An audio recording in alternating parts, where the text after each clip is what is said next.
Welcome everybody to another episode of Ceph Code Walkthroughs.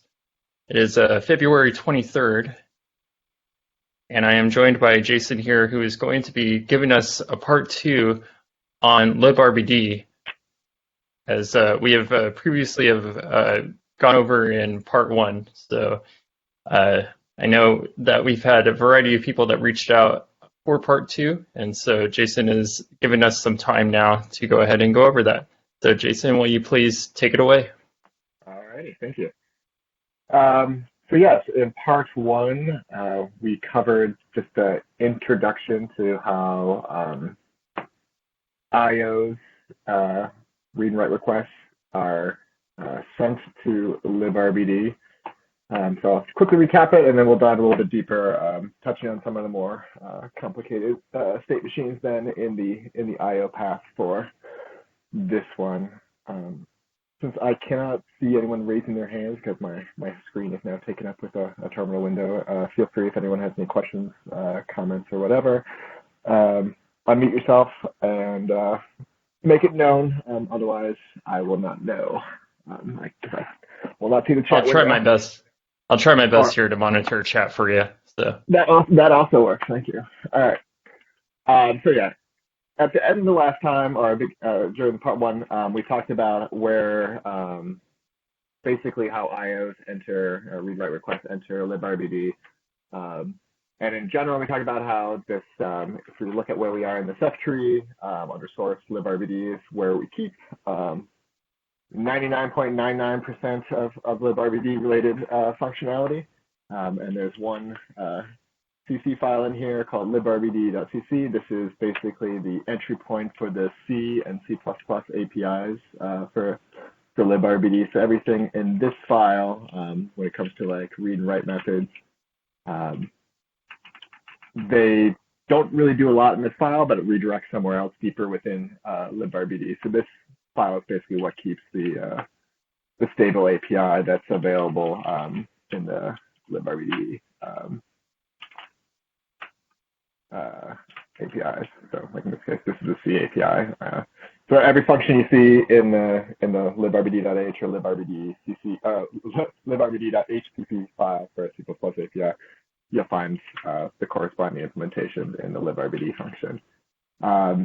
For the IO path, those functions then get basically bounced to, if we look at the subdirectory layout here, there's an API subdirectory. So that's where we start breaking things out into different lower level components and features within Librbd. So for IO, all the IO methods start within this API/IO CC file. Then you'll find the corresponding read and write methods that really all they do is yet another layer of indirection. They kick off, in this case, what's called an image dispatch spec. An image dispatch spec just describes an IO generally and gives it any details, like if this is the write operation, we have offsets and lengths that we're going to write. We have the data that we're going to write. Any flags that we're going to send. Different IOs create different dispatch specs. So that's if that's an AO write. This is an AO discard. Creates a discard dispatch spec. A write same. That's when you give it just like a little bit of data, and then you tell it to keep writing the same data over and over again. Different dispatch spec for that, so on and so forth. But the dispatch spec itself is what takes you really into the IO subsystem of Librbd, which is essentially most of it is under the Librbd/IO subdirectory. When we talked about the dispatch spec, one thing you might have seen there was that it has this concept of image dispatch layers. It starts off at the API start, but as the IO moves through the dispatching layers, we have these pluggable layers that allow different functionalities. So the first one is just to queue the events so that we can return control faster to the the caller application. We have quality of service throttling, exclusive blocking. We don't allow any rights to proceed if you don't own the exclusive lock. Refresh state machine, that's if the image has been modified somewhere and we need to refresh like snapshots or something like that from on disk. We'll pause the IOs while we do that refresh. We have a migration layer that handles any IOs while an image is under migration. A journaling layer doesn't do anything, I think, right now, but it will in the future. A write block layer that we can just use internally to basically pause all writes to the image. If we're going to take a snapshot, that's how we can quiesce any in-flight IOs before we proceed with the snapshot. We have a cache layer. We have brand new with Pacific. We have a crypto layer that implements LUX1 and LUX2 encryption directly within Librbd. And then finally, last but not least, we have the core layer, which is actually the meat of it,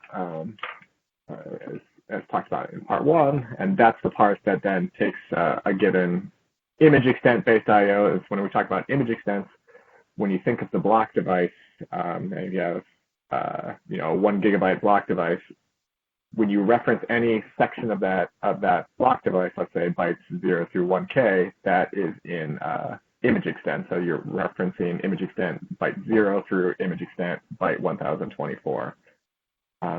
What the core layer will do here is then translates that image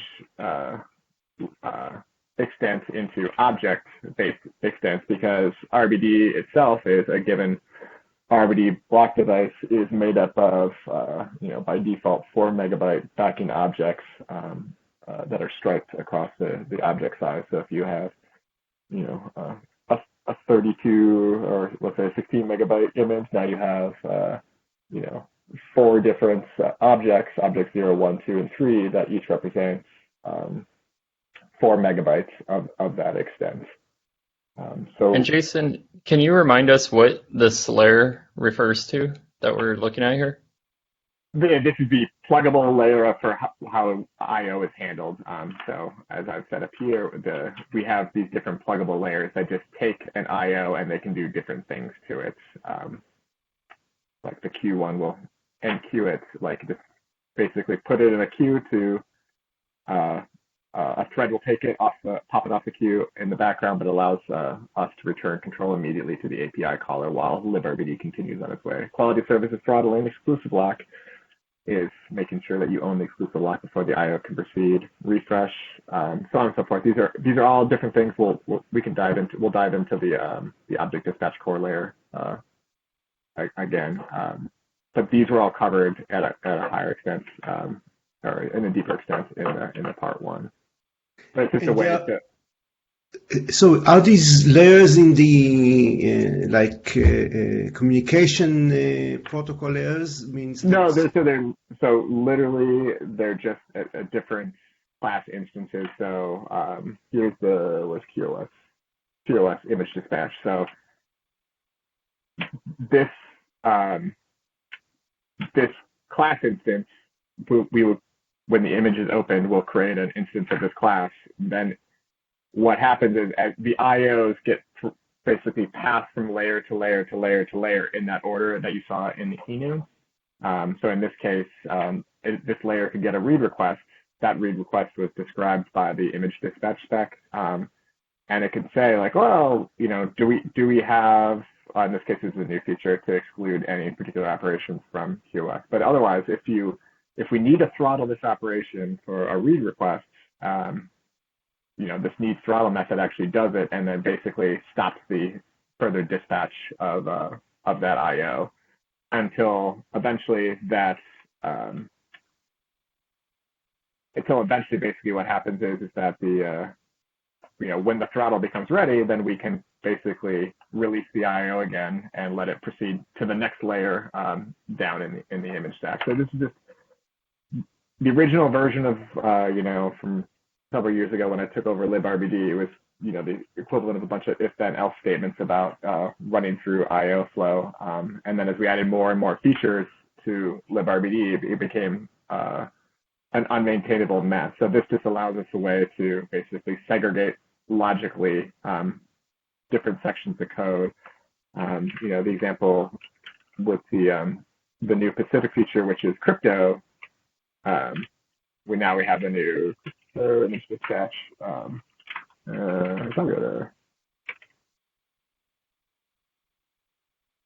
So yeah, the crypto, it handles, if we're going to encrypt and decrypt, this layer can get dynamically loaded only if encryption is enabled, and it can handle, decrypting and decrypting reads and encrypting writes on the disk transparently. And it's a layer that we can dynamically plug in, and we don't need to basically add little if-then-else hooks throughout Librbd. When we wanted to add this function, we can tightly constrain and keep all this logic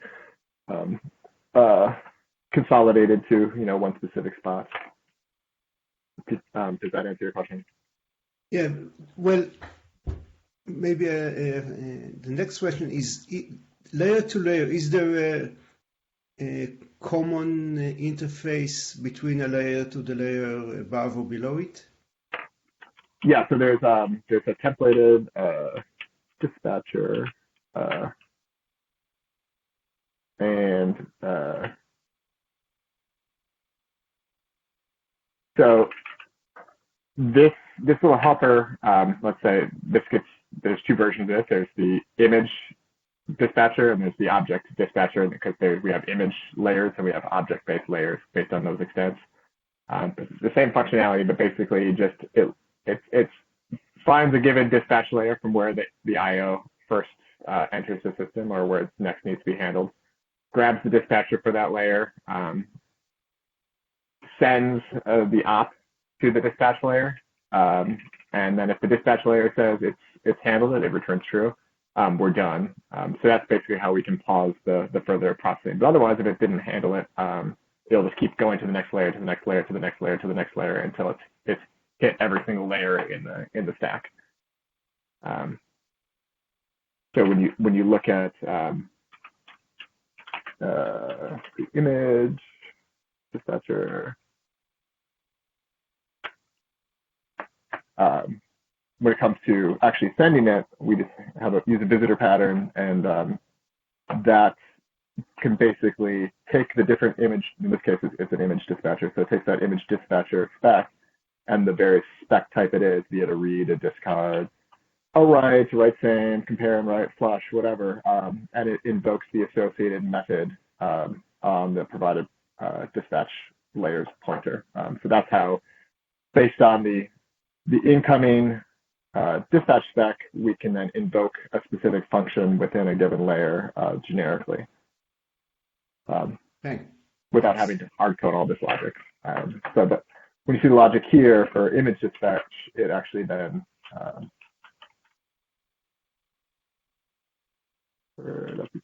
object dispatcher has its own version of the visitor, but it's based on the object dispatch spec, which is similar in concept to the image dispatch spec, but it's based on object extents. And an object extent is basically byte ranges within a given object. So a given object number and then byte ranges within that object. Because when we map, when you think about the standard RBD image layout of a 4 megabyte object, if I tried to access IO 4 megabytes through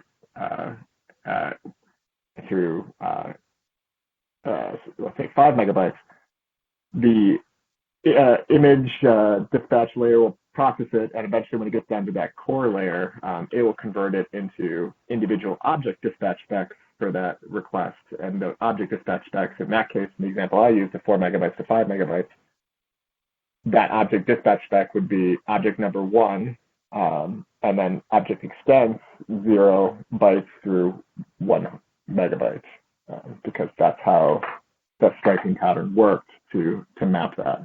And that striping is handled in the state machine, where this is the core layer. This is pretty much more or less legacy code that it has been around. But what we do, we have a generic, in the case of a generic write request, we basically break the request down into the individual object extents, and then for each of the object extents, we can send, basically we can create an object request on it, and then based on the type, because this is a generic base class of abstract, but if it was derived from the, let's say, a write request, the create object request here just goes and creates a brand new object dispatch spec representing the object number, object extent offset, and the object extent length, which we can basically interpret basically the length of it from the length of the buffer list passed in, because we would already snipped the buffer list from the image extent point of view to the object extent point of view by this point in time.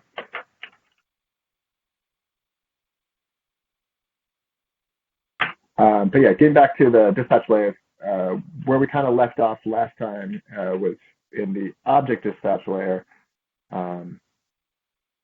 We have the cache layer, which is basically that's your write through, write back, write around cache layers. We have the new crypto layer. That's actually where the meat of the LUX1 or LUX2 based encryption is handled in Librbd. It's handled on objects, low-level objects. We have the journal layer. This one basically makes sure that writes cannot proceed until it's been the journal has been properly flushed to disk.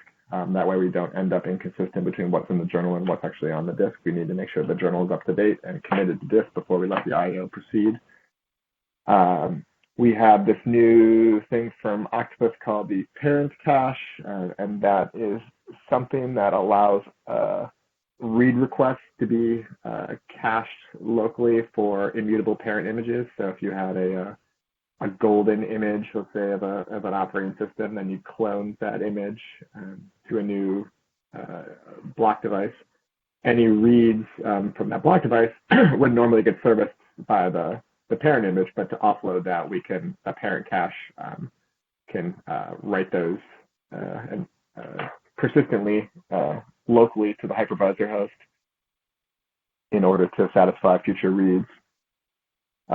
Next one is the scheduler. All the scheduler does is it does a very simple disk scheduler to basically try to batch up operations that are happening against the same object. So if you had a bunch of small sequential reads or a bunch of small sequential writes that are occurring at the same time, it'll batch those up into a single operation to the OSD so that it doesn't overload the OSD with hundreds of requests when a single request could have been enough. And then finally gets down to, again, the core layer, and that's the meat of where we then start sending data to the OSDs.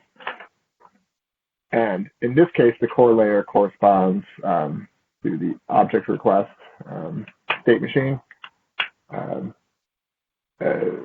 Similar concepts for a given object request. We have writes, discards, write sames, compare and writes, and reads. The way it's broken down, we have the object request is the base class, and then we derive from that classes like for the specific operations. Like in this case, here's a read request. We again try to document, through little pictures about how the state machine progresses. In the case of a read, we first go to the OSD and try to read from that associated object. If the OSD tells us that object does not exist and it's a cloned image, then we could then reissue the read request against the parent image to try to read that data, and we'll dive deeper into that. Then in terms of write requests, they all derive from this abstract object write request. But then you have a little more complicated state machine. If you have object map enabled, we can basically detect that there's nothing for us to do. Let's say if there's a discard and we know the object doesn't exist, we don't need to send anything to the OSDs. We can just no off the write and continue. Then if we're actually writing, we might have to pre-update the object map before we actually write to it. So if we're actually going to write data and the object map says that the object does not exist, we would need to update the object map first before allowing it to proceed. And then, I mean, there's some little optimization paths about like, well, if the object map told us that it doesn't exist, then we can go straight into the copy out of the state machine, and we'll get into copy up, but that has to do with how do we take data from the parents and copy it over into the child. Otherwise, if we know the object exists, we can just actually issue the write against it. And then finally, the last step is the post-update object map state that actually only gets hit if you're deleting the object, because if when you're deleting the object, the update state is it sends it to a pending mode, that's pending removal, and then the post state actually flips it to that the object no longer exists, with a guard on it to make sure that if you had other IOs coming in that hit the same object, that it won't affect it, won't stomp on each other to say the object doesn't exist if it got recreated in the meantime. So yeah, if we dive into this path a little bit, we start with the read. So yeah, in general, any object that comes in, or any request that comes in, we have some helper methods at the top. In terms of write hints, that if we're writing anything, we just tell the OSD that here's this max object size. It was important with file store. I don't think it's really that important with blue store anymore. At least it doesn't seem to be, but they're legacy-wise. Compute parent extents helper method. When we talked about if you have a clone child image that hasn't been overwritten yet, and we ever need to get the parent's data from it, this basically helps us know that when we take the object extents of this child object, we basically transform that coordinate space back into the parent image, because the parent image coordinate space might actually be different than the child image's coordinate space. And you can think about that as an example would be that if the child had a 4 megabytes striping size by default, and I was reading starting at 4 megabyte offset, that corresponds to object 1 in the child, because object 0 covers bytes 0 through 4 megabytes, and then object 1 covers 4 megabytes to 8 megabytes. So object 1, the offset of 0, because that's the start of that object of where the image extent of 4 megabytes starts. But if I needed to read from the parent, and the parent had an object size of 8 megabytes instead of the default of 4 megabytes, when I read from the parent, I actually would not be reading from object 1. I would actually be reading from object 0, and my object extent would not be offset 0, it would be offset 4 megabytes, because in the parent, if you have 8 megabyte backing objects, the first object 0, will cover the space of the object extent space of 0 megabytes through 8 megabytes. So if I'm reading starting at 4 megabytes, I would read from object 1. So this is just some generic math to basically do all that transformation back into image extents of the parents. So yeah, getting into the read state machine. First entry point here is just as the read object, as the diagram kind of showed, that if we have this little optimization here that says if we're reading from the same snapshots of where the image is currently set to, and we actually have an object map, the object map is not null pointer, and the object map says that there's no way that this object exists, the object may exist, is false, then basically we can skip this step and go on to the next step, which is the read from parents of the IO state machine. But otherwise, if we can't, what we do is for all the object extents that are present in our system or in that request, because we might do a request that's read bytes 0 through 1K and then read 5K to 6K. We support these IO vector style reads and writes internally within Librbd. We kind of split it up and say, well, we have this little helpful hint that says, if it's greater than this threshold size, which I think is set to 64 kilobytes by default, then we'll tell the OSD, give us a sparse read, so the OSD won't return a bunch of zeros if there's no data there. It'll just tell us that, hey, there's no data there from this extent to that extent. Otherwise, just do a standard generic read, and then for a standard read, the OSDs will say, well, if there's no data in that space you gave us, but the object does exist, it's gonna get zero filled for that length you told us that doesn't exist. And then it just sends that request to the OSD, and then when the OSD comes back, it's going to call the handle method. So in this case, the handle read object. So yeah, if the object itself did not exist, this is not about if there was data there or not. If the object itself does not exist, the OSDs will return ENoEnd error to us, and then we'll basically go into the read parent state machine. If we get any other errors, we'll bubble the IO error up to the caller. Otherwise, if the OSD was able to read some data, we're done, because what's going to happen is that on that read operation, we gave the OSD a space to we told it where to put the data when it reads it. So we gave it a place to say, here's the buffer list of when you read that data, put it in this buffer list. Or if we're doing a sparse read, we said put the data in this buffer list and also give us the sparse extent mapping of what data is actually in that buffer list and how it maps to the object offsets.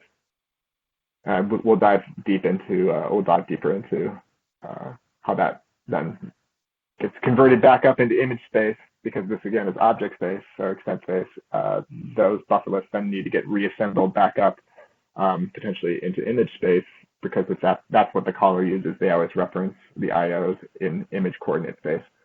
So if I was reading bytes 0 through 8 megabytes, that's two different requests, but for a 4 megabyte default scoping size. So that's going to get broken up into an object request against object 0 and an object request against object 1.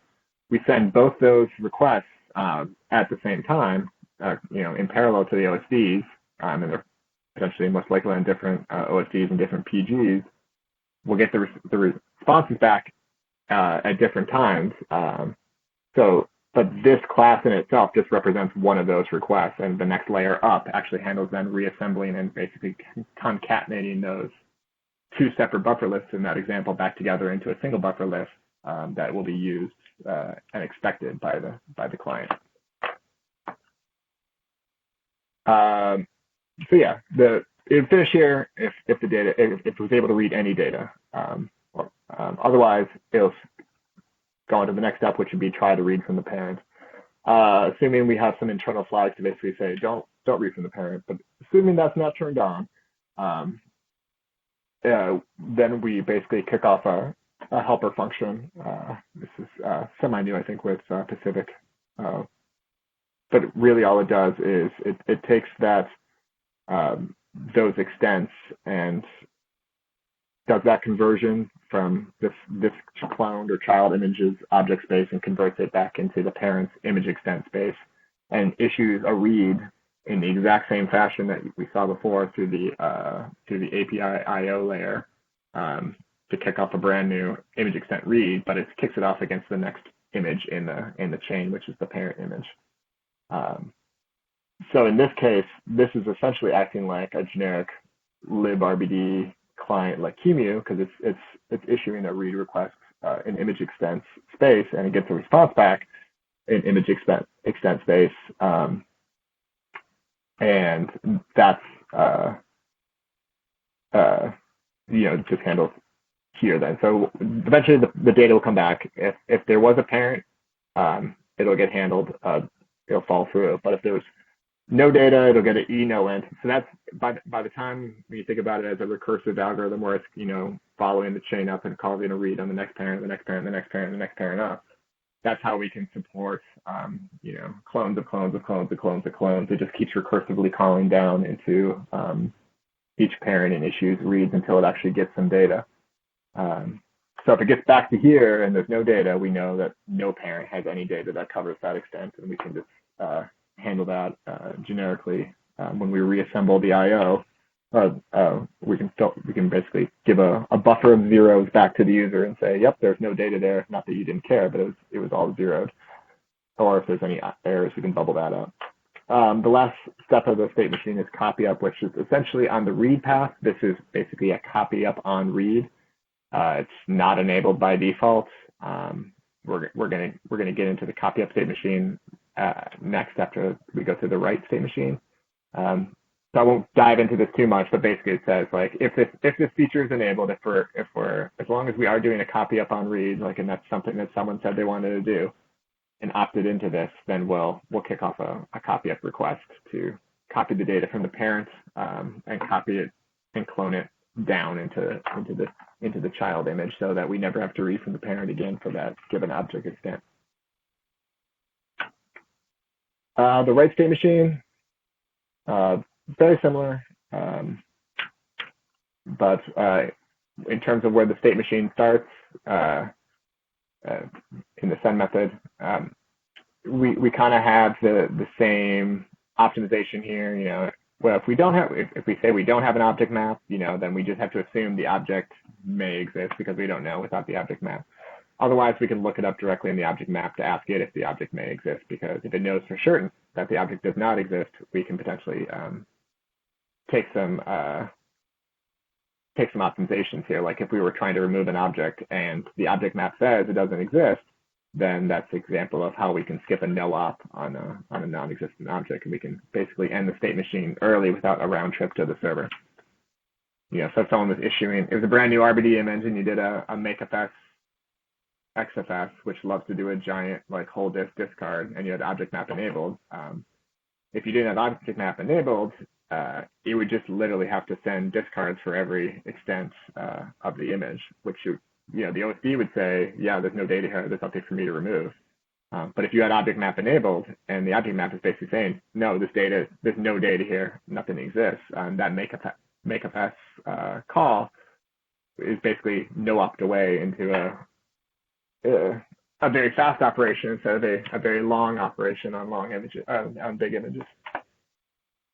Hey, Jason, while you're in this layer, can you also at some point cover how a delete request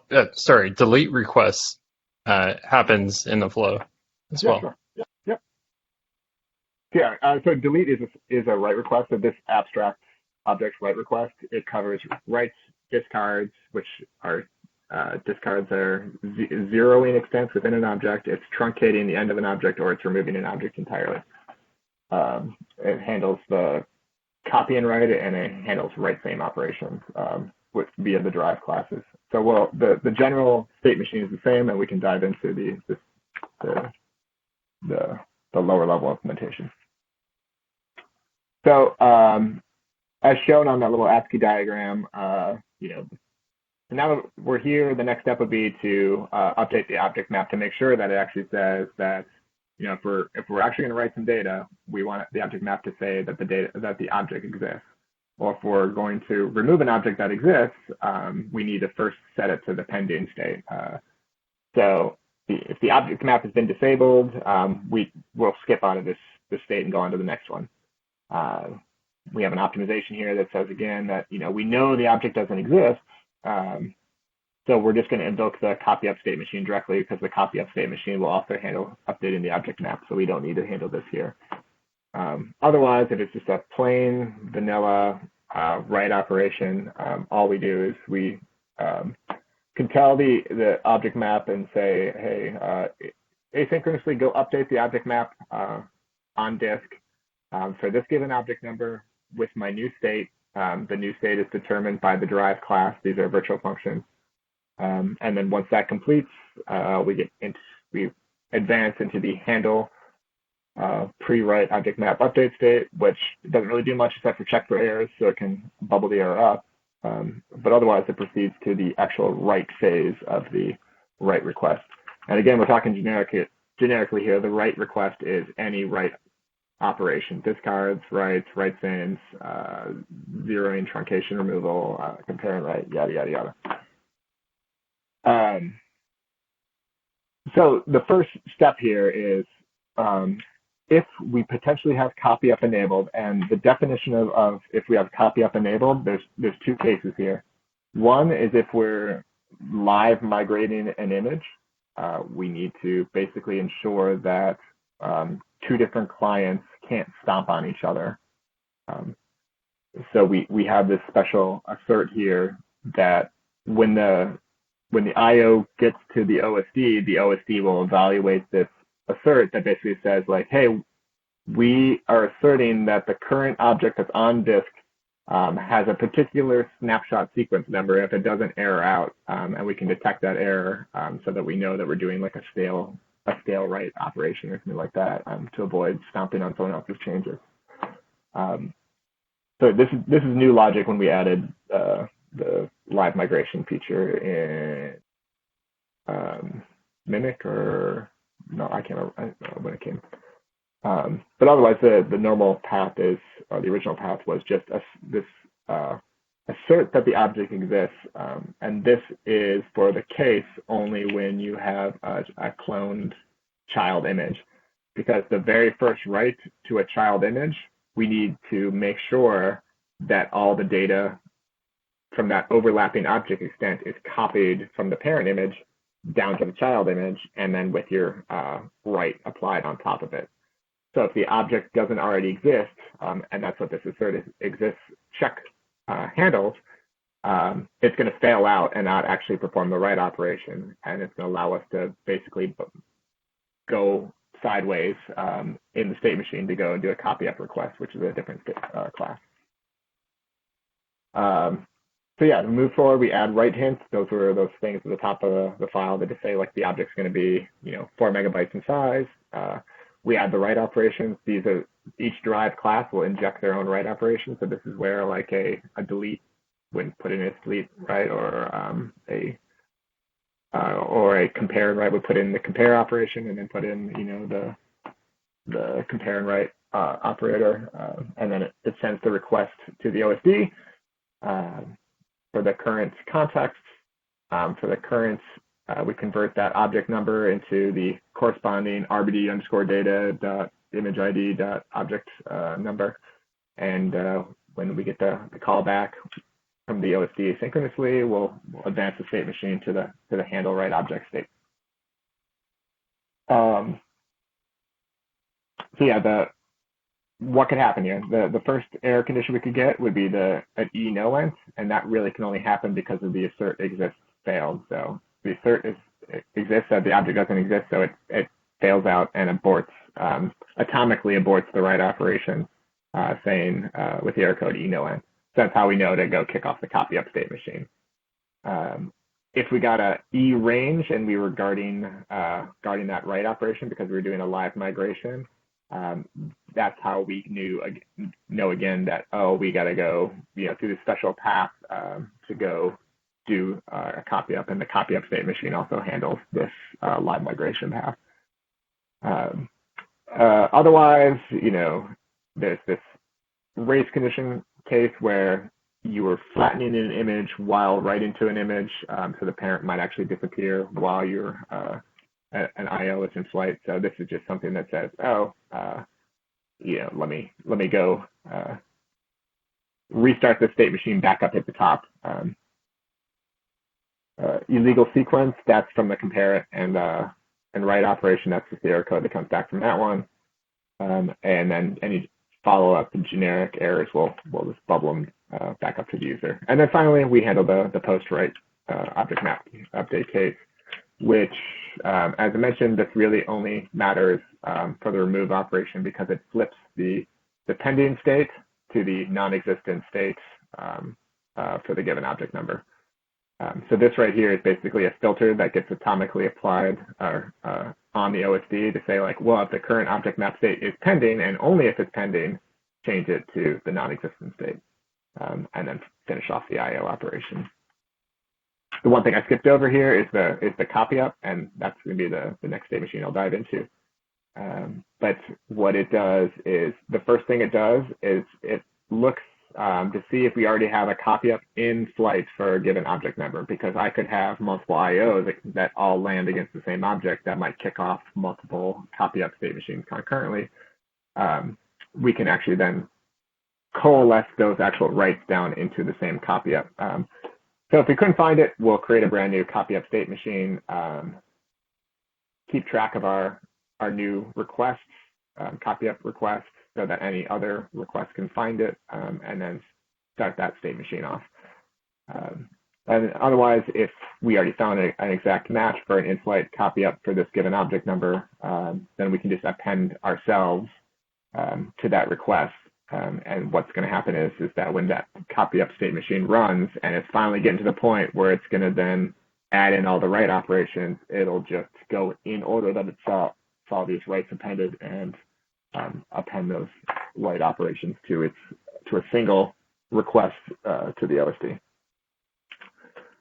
So yeah, we get down here, we can start seeing all the derived classes. So an object write request, for its write hint versus write ops. The write ops it does, it literally, it's either gonna, if your write request was gonna hit up the entire extent of the object, it just calls a slightly different OSD operation, which is write full. Otherwise, it just calls a write with an offset and the data you wanted to send it. Discard.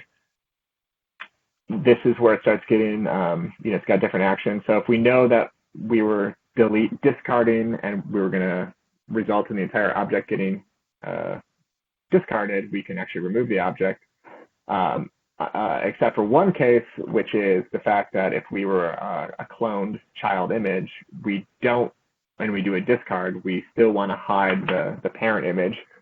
So what we actually do is we create an empty image and truncate it down to essentially size 0 in this case. The truncate case is if we were discarding and it just touched the trailing end of an object. Like, so if you had a 4 megabyte object and you wanted to discard and it hit object extends 2 megabytes to 4 megabytes, it would just truncate that object down to 2 megabytes in size. And the 0 is just whenever you have a discard that's going to hit somewhere in the middle, not at the end, and it doesn't take up the entire object itself. It'll 0 off specific extents within the object. The compare write same, it has a write same operation. It just copies the data down. The compare and write, it invokes 2 operations. It does this compare extent, which is kind of like a guard. That's the guard operation to say, make sure the data at this object matches this buffer list. And if that atomically passes, then atomically, then do the actual write operation, be it a write full, if it's a full object or the write. And it's got this special filter the write result case back just because we need to store the mismatch offset of where the data first mismatched in the IO, and the OSD kind of gives us that data through the return code. So we just have to extract it out to get the object offset so we can return it back to the user and convert that object offset into from object extent space to image extent workspace. And so that's what this is actually doing, because the user, when they want to know where it mismatched, they want to know image-wise where it mismatched, not object extent, but based where it mismatched. And last but not least, this is new with Octopus, but this is a state machine that just handles listing snapshot dips. It's a little complicated, but I'd rather get into the copy up state machine if there's no immediate questions.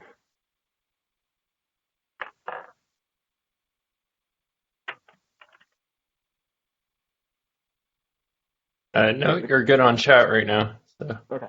So the copy up state machine, it's again in the IO subdirectory. It's the copy up request.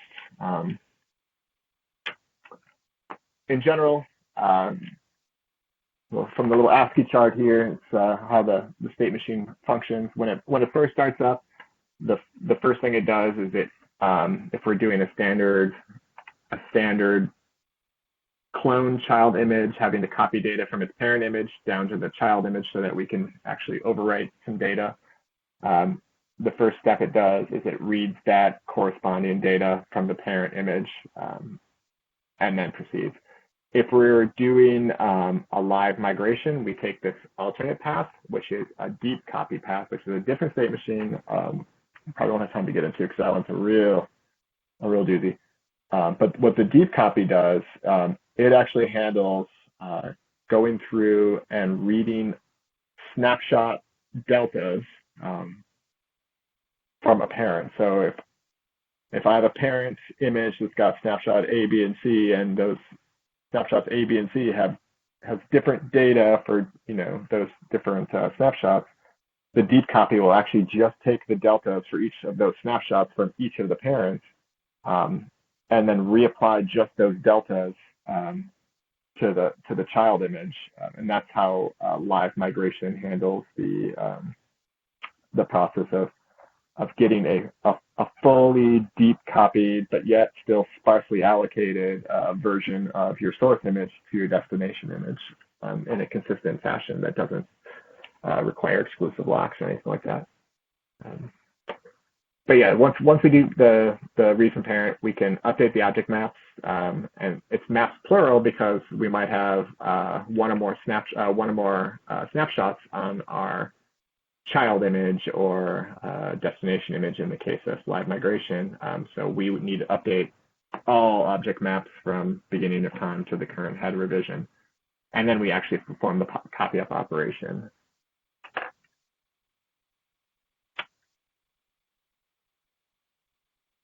So state machines, maybe starting to see a pattern here. Entry point is the send method. The first step, though, in the state machine is just reading from the parent. A little weird case here that if there's a potential race condition between kicking off a copy up request and the parent image getting flattened away and removed from the child image, we can just return that saying, hey, the parent image doesn't exist anymore, which would restart the state machine back in the object request state machine. If it was a deep copy, aka live migration, it goes to that alternate path from that ASCII diagram. Like I said, we'll probably won't have time to cover that here. Otherwise, it does the normal, quote unquote, generic Librbd or RBD copy up operation. What happens is, as I mentioned before, to read from the parent, it had first, and it had gotten the parent image extents, or just the image extents that correspond to the child's object that was being copied up from the object request state machine. So as part of the constructor for the copy up request, it passed the image extents of what this current object represents image extent wise. So what happens is the copy up state machine, it creates a brand new image dispatch spec read request against not the image itself, but the parent image. So this parent is basically a pointer to another image context. So that's how you can start getting the chain of a chain of a chain of parent, parent, parent, parent up the layer.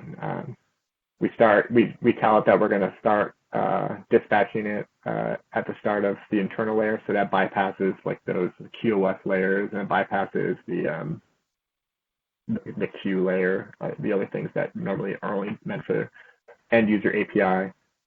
Give it the completion function, which is what's going to get called when the data is available. We give it the image extents that we're going to read from. We create a new read result. The read result basically is a way for us to track where to put the data for the read. That's the mapping helper.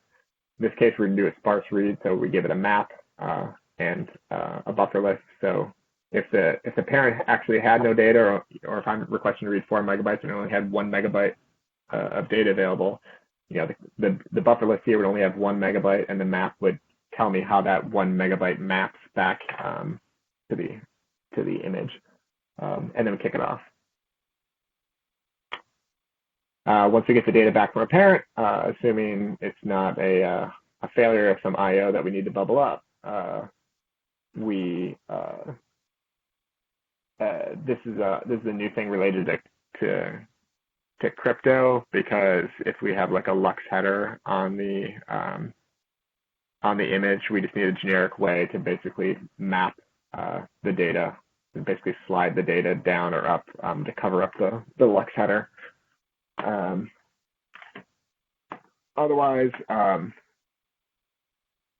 so now that we've gotten the data from the parents, if you remember that copy up request list, we basically take ourselves off that request list, because now we're getting to the point where we're going to actually send a write request. And we don't want any incoming IOs to try to append itself to us while we've already sent the data to the OSD. The next step is we prepare the copy up data, and really all that does is it kind of like loops through all the requests, the object request instances that were tagged and appended to this copy up request and say, give me your data, if you're a write request or give me your write op and things like that. So now there's some optimizations here to know, if everything we're writing is going to be zeroed, if we still need the copy up, we can dive into those. So these are just optimizations. They're kind of tangential to the actual logic itself.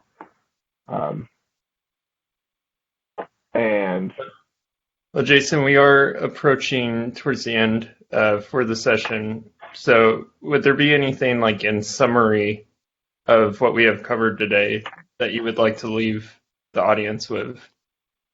Yeah, there's never enough time. It's number one. I was hoping to get through the copy up state machine, but that's in general the object flow. The only thing that was left was when we were talking about reassembly of data, and maybe this is just an exercise to the reader, but that's when we talked about the read results, we can basically use this helper to reassemble the data back into the form that the caller was expecting it in. And again, in a generic fashion, because we have different formats that we want the data to end up in. We have different source formats that the data could be specified in. It could be sparse or it could not be sparse. So this kind of is a generic thing that covers all those cases. If we're reading image extents versus object extents, and so on and so forth. In general, that was the I/O path and how it bubbles through all the layers and gets to the OSDs and back. Any high-level questions in the last 5 minutes or so? I'm looking at chat right now. We don't have any particular questions listed. You've already covered some of them, and well, you covered all of them rather. So, so let's see. If anybody that is on Blue Jeans wants to speak up, now would be a good time. We got about 5 minutes left. Otherwise, I'll be watching chat.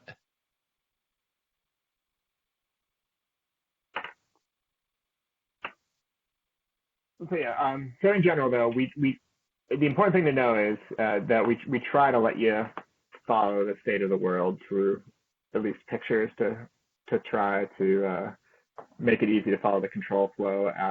If you're just looking at this from the outside, and just knowing that basically everything in Librbd is an asynchronous state machine where we kick off an asynchronous request via the Librbd API, and eventually we're going to get a callback to our handler function for that request, and that's how we advance the state machine. I think that's in general like how you could approach Librbd.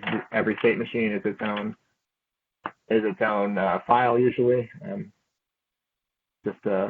At least everything new is in its own file.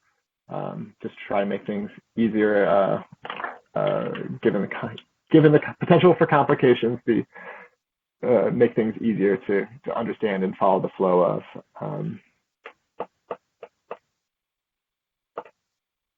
And like I said, everything is 99% of it is in the Librbd subdirectory, and that's where your QEMUs in the world are gonna attach to and utilize.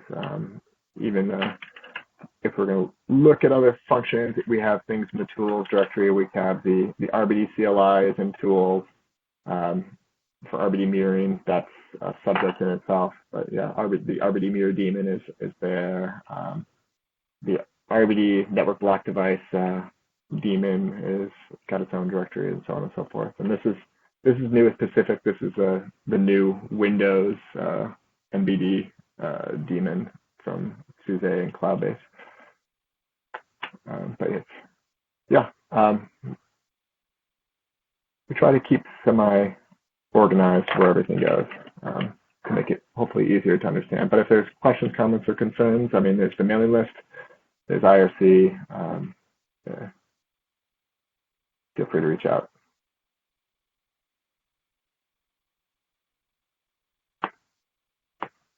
Okay. Well, thank you, Jason, for taking the time. and covering with part 2 of Librbd. It looks like we still have even more to cover, but I, of course, don't want to take up more of your time while we're working on the Pacific release. Is hopefully we're looking at early March, right? I think that's the goal. Yeah, that's always the goal. So, thanks everybody for joining us live, and of course, this will be recorded and put up on the archive and on the Ceph YouTube channel. So, thank you, Jason, again for taking the time, and we'll see everybody on the next code walkthrough. All right, thanks all.